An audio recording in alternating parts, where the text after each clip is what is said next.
He's turned my mourning into dancing again. He's lifted my sorrows high, and I can't stay silent. I must sing, for His joy has come. Shalom Bapak Ibu dan saudara-saudari semua. Saya mengajak kita untuk merenungkan firman Tuhan dari 1 Samuel pasal 3.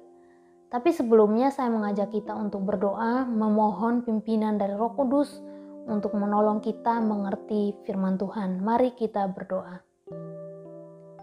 Tuhan, pada saat ini kami mau belajar akan firman-Mu.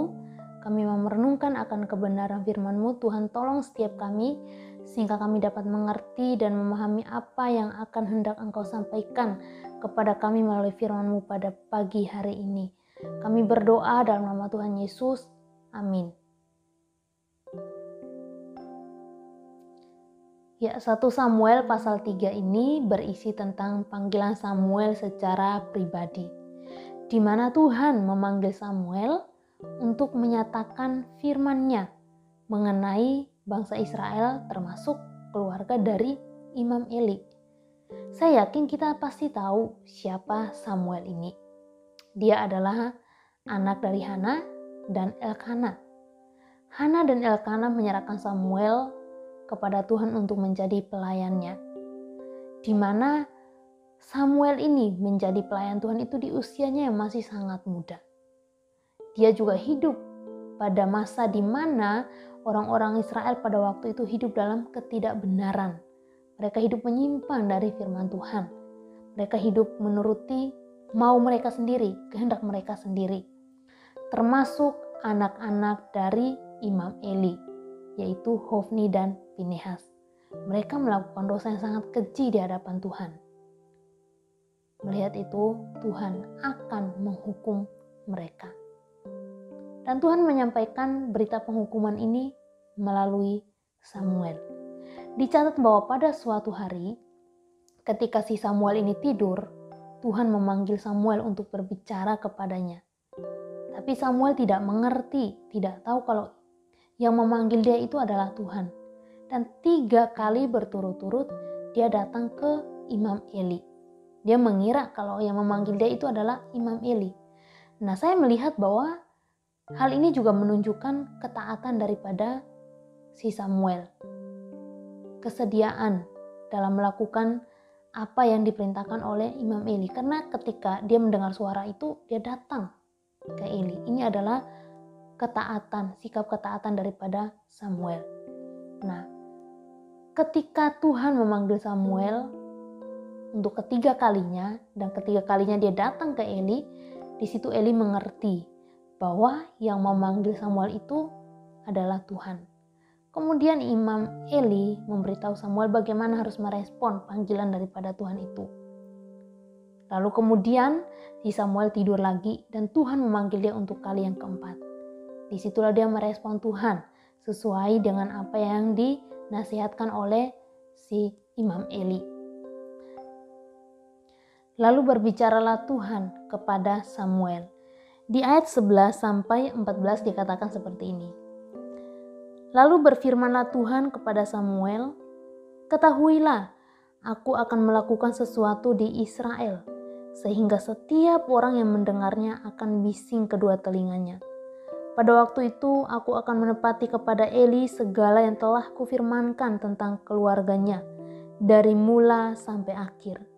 Sebab telah kuberitahukan kepadanya bahwa aku akan menghukum keluarganya untuk selamanya karena dosa yang telah diketahuinya, yakni bahwa anak-anak yang telah menghujat Allah, tetapi ia tidak memarahi mereka.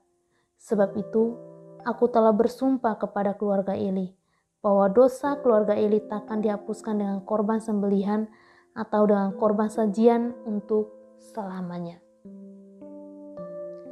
Ya, ayat-ayat yang barusan kita baca adalah sebuah kebenaran yang harus disampaikan oleh si Samuel, yaitu tentang rencana Tuhan untuk orang Israel maupun keluarga Imam Eli, tentang apa yang akan dilakukan terhadap orang Israel dan juga keluarga Eli. Dikatakan bahwa keesokan harinya ketika si Eli bertanya kepada Samuel tentang apa yang Tuhan sudah berfirman, bicarakan kepada Samuel. Samuel mengatakan semuanya. Tidak ada satu kata pun yang dia sembunyikan. Dikatakan bahwa dia mengatakan semuanya kepada si Eli. Nah, itulah kebenaran yang harus disampaikan. Walaupun itu tentang penghukuman terhadap keluarga Imam Eli. Tapi Samuel harus tetap menyampaikan itu, berita penghukuman itu kepada Imam Eli. Ya Bapak Ibu, saya dan setiap kita juga dipanggil untuk menyatakan kebenaran, menyuarakan kebenaran kepada orang-orang di sekitar kita. Bukankah kita sering mendengarkan suara Tuhan? Ya, kita sering mendengar suara Tuhan melalui firman Tuhan yang kita dengar pada saat kita ibadah hari Minggu, pada saat kita mengikuti persekutuan doa, pada saat kita PA. Bahkan kita mendengarkan suara Tuhan melalui renungan kita setiap hari saat teduh kita. Yang saya maksudkan adalah di mana ketika kita ibadah hari Minggu, ketika kita saat teduh mengikuti PA, di situ Tuhan menyatakan kebenarannya kepada kita. Di situ kita mengetahui apa sih yang menjadi perintahnya Tuhan, apa sih yang menjadi kebenarannya Tuhan.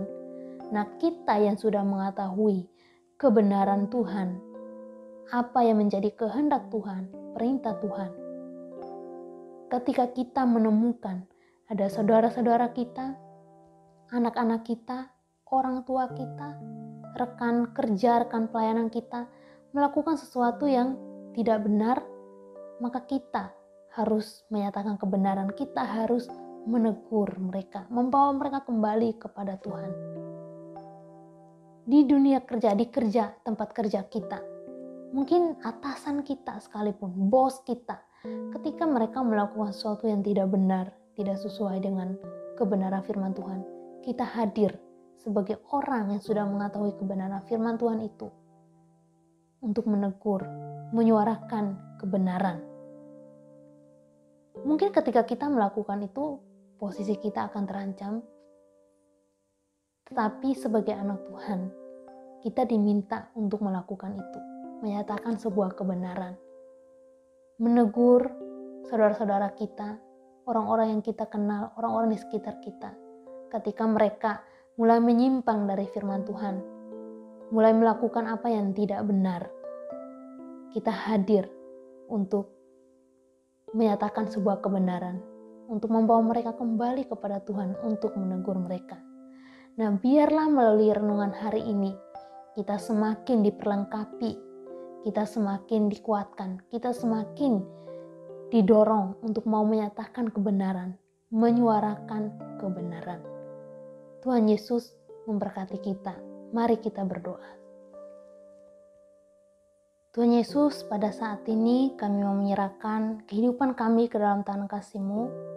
Tuhan, tolong kami sehingga ketika kami menemukan saudara-saudari kami melakukan sesuatu yang tidak benar, kami mau hadir untuk menegur, membawa mereka kembali ke kebenaran Tuhan.